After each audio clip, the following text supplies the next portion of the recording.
Chapter 4. The Folk in the Faraway Tree. Before very long the children were hidden in the branches as they climbed upwards. When Mr. Whiskers came back with 5 other brownies, not a child could be seen. "Hey, come down!" yelled the brownies, dancing around the tree. "You'll be captured in the lost. This tree is dangerous." Joe laughed and peered down. The faraway tree seemed to be growing acorns just where he was, so he picked one and threw it down. It hit Mr. Whiskers on the hat, and he rushed away shouting, "Oh, someone shot me! Someone shot me!" Then there was silence. "They've gone," said Joe, laughing again. "I expect they're afraid of being shot by acorn bullets, funny little things. Come on, girls." "This must be an oak tree if it grows acorns," said Bessie as she climbed. But just as she said that, she stared in surprise at something nearby. It was a prickly chestnut case with conkers inside. "Good gracious," she said, "it's growing horse chestnuts just here. What a very peculiar tree." "Well, let's hope it will grow apples and pears higher up," said Fanny with a giggle. "It's a most extraordinary tree." Soon they were quite high up. When Joe parted the leaves and tried to see out of the tree, he was amazed to find that he was far higher than the tallest trees in the wood. He and the girls looked down on top of all the other trees, which looked like a broad green carpet below. Joe was higher up than the girls. Suddenly he gave a shout. "I say, girls, come up here by me quickly. I've found something queer." Bessie and Fanny climbed up quickly. "Why, it's a window in the tree," said Bessie in astonishment.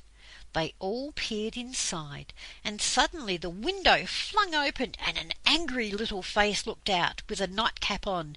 "Rude creatures!" shouted the angry little man, who looked like a pixie. "Everybody that climbs a tree peeps in at me. It doesn't matter what I'm doing, there's always someone peeping."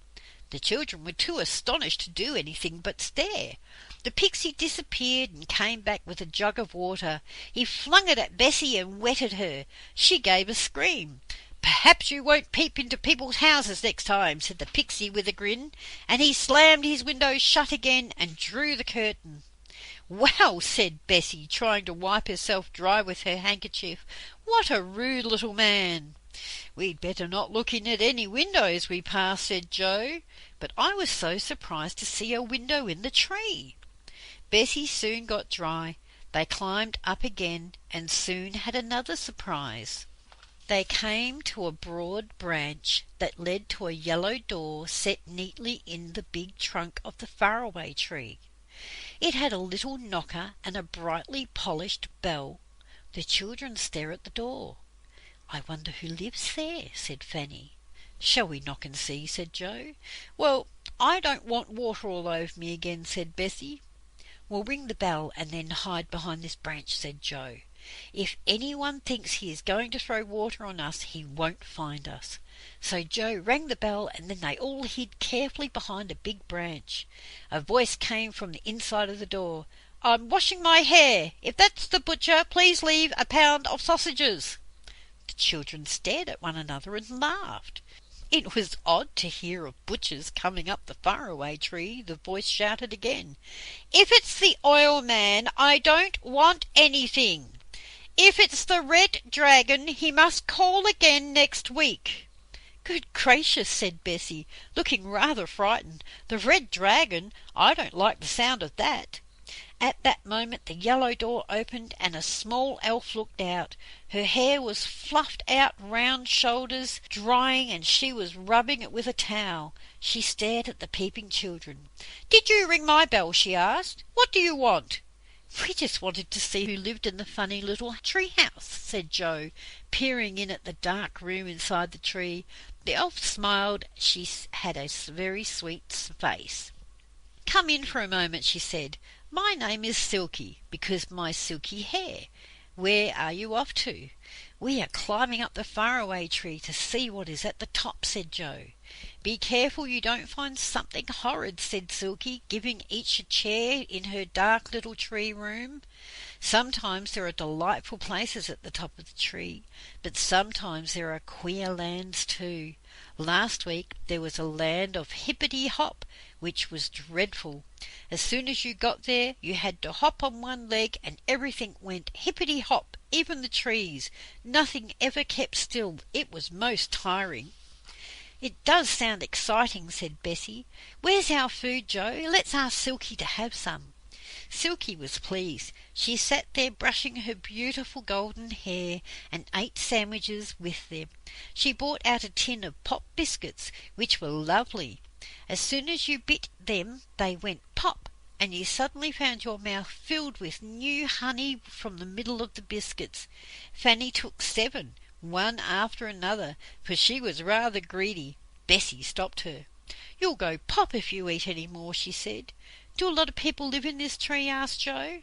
"Yes, heaps," said Silky. "They move in and out, you know, but I'm always here, and so is the angry pixie down below." "Yes, we've seen him," said Bessie. "Who else is there?"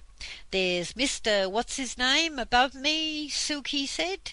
"Nobody knows his name, and he doesn't know it himself, so he's called Mr. What's-his-name. Don't wake him if he's asleep, he might chase you. Then there's Dame Washalot. She's always washing, and as she pours her water away down the tree, you've got to look out for the waterfalls. This is most interesting and exciting tree," said Bessie, finishing her cake. "Joe, I think we ought to go now, or we'll never get to the top. Goodbye, Silky. We'll come and see you again one day." "Do," said Silky. "I like to be friends." They all left the dear little round room in the tree and began to climb once more. Not long after they heard a peculiar noise. It sounded like an aeroplane throbbing and roaring. "But there can't be an aeroplane in the tree," said Joe. He peered all around, and then he saw what was making the noise. A funny old gnome sat in a deck chair on a broad branch. His mouth was wide open, his eyes fast shut, snoring hard. "It's Mr. What's-his-name," said Bessie. "What a noise he makes! Mind you don't wake him then." "Shall I put a cherry in his mouth and see what happens?" asked Joe, who was always ready for a bit of mischief. The faraway tree was growing cherries all around for a change, and there was plenty to pick. "No, Joe, no," said Bessie. "You know what Silky said. He might chase us, and I don't want to fall out of the faraway tree and bump down from bough to bough, if you do." So they all crept past old Mr. What's-his-name, and went climbing up and up. For a long time nothing happened except that the wind blew in the tree. The children did not pass any more houses or windows in the tree, and then they heard another noise, a rather peculiar one. They listened. It sounded like a waterfall, and suddenly Joe guessed what it was. "It's Dame Washalot throwing out her dirty water," he yelled. "Look out, Bessie! Look out, Fanny!" Down the trunk of the tree poured a lot of blue soapy water. Joe dodged it. Fanny slipped under a broad branch, but poor old Bessie got, well, splashed from head to foot. How she shouted! Joe and Fanny had to lend her their hankies. "I am most unlucky," sighed Bessie. "That's twice I've been wetted today." Up they went again, passing more little doors and windows, but seeing no one else, and at last saw above them a vast white cloud. "Look," said Joe in amazement. "This cloud has a hole in it, and the branches go up, and I believe we're at the very top of the tree. Shall we creep through the cloud hole and see what land is above?" "Let's!" cried Bessie and Fanny. So up they